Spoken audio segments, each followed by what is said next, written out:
Well, briefly, I can say that I started out in college, sort of like you guys are right now.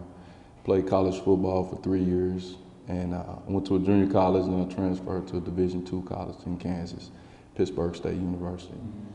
And I started using alcohol, drinking a lot, staying out, partying, and I found out that I was unable to drink, stay out late, and go to school.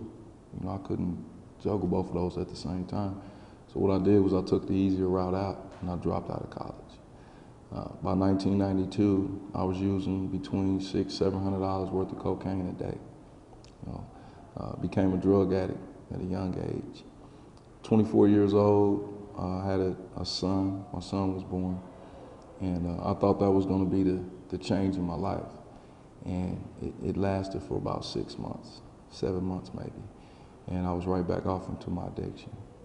By August of 1996, I had committed several first-degree armed robberies, and I believed at that time that my reasons was to feed my drug habits, but I've learned since then that was not the case.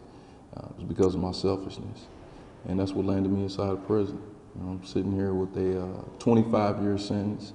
I have a 20-year sentence, which I'm gonna have to do, required to do 85% of that sentence, and then I have an additional 5-year sentence, which I've caught another charge in prison since I've been incarcerated.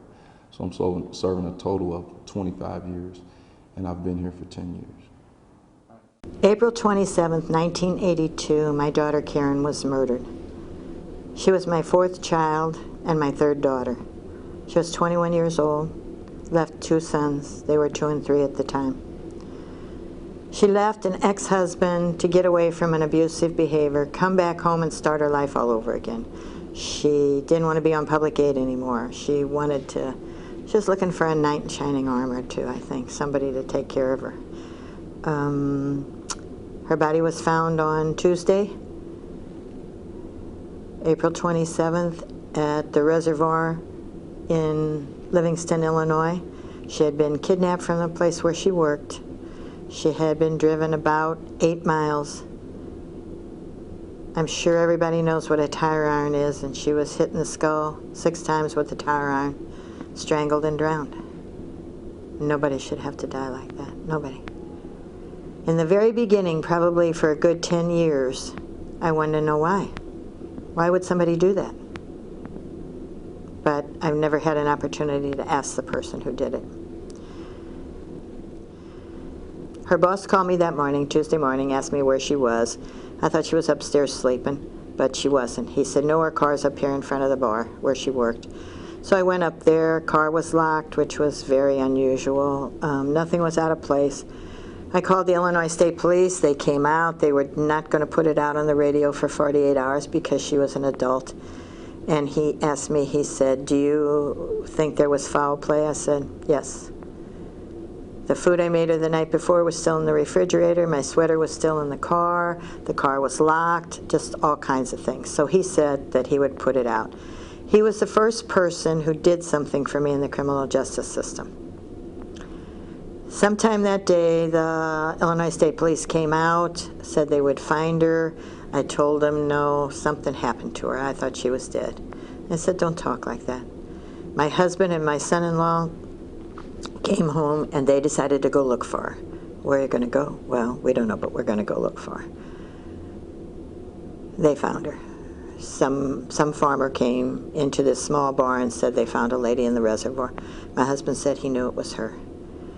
And he went up there, and the upper half of her body was in the water. The bottom half was on the side of the reservoir. He sat there next to her for 3 hours while they investigated the crime. He begged and pleaded with them to please put a blanket on her, and they kept saying, we can't, it's a homicide. That picture never left his mind. I know it. I know it. That was Tuesday. On Friday, they finally released her body. We had the wake. The state police came in and said they caught the guy. First thing I wanted to know is, are you sure? He said, yes. I've never doubted him since then. We were fortunate enough that we went to trial right away. They found him guilty, sent him to prison for 50 years.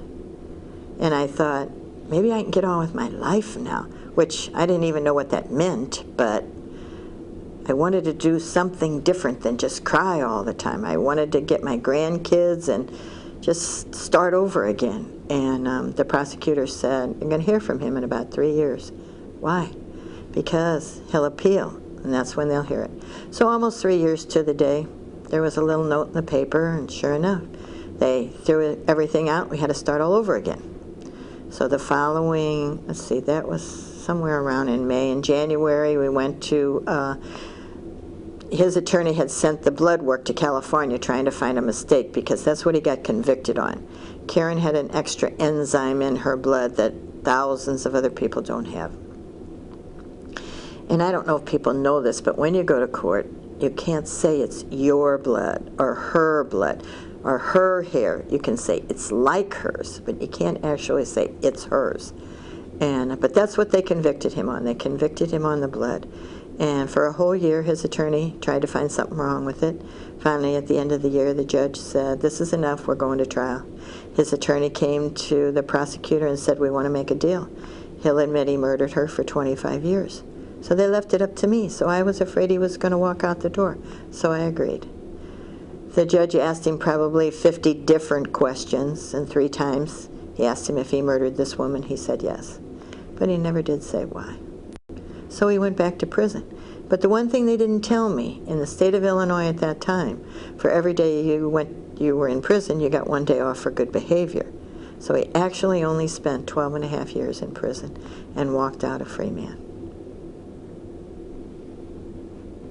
Don't shake your head, because that's really true. It's very, very difficult.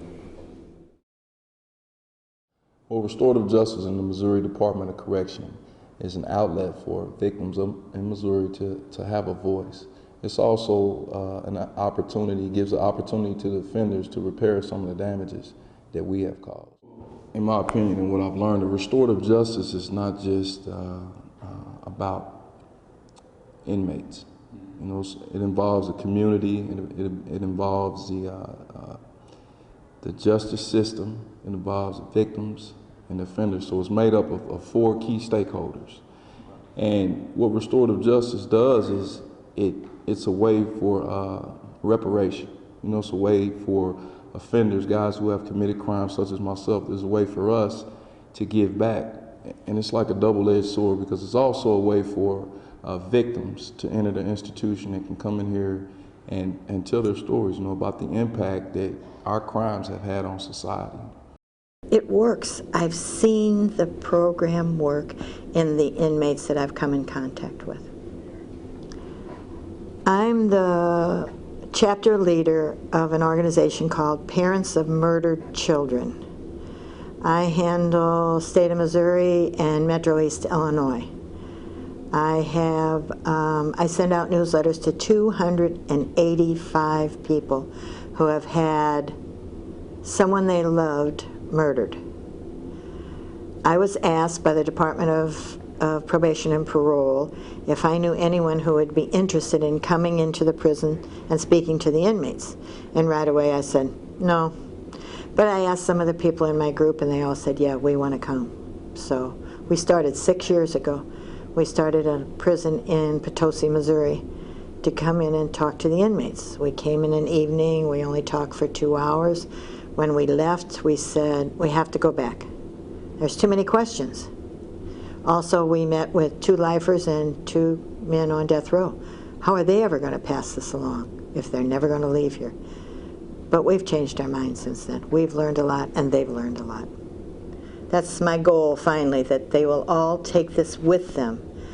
And hopefully someday, I'm sure I won't be here by then, but someday we can save one family from having to go through what I've gone through and many of the other people. Well, it's very difficult. I want to thank the superintendent here. He believes in this program.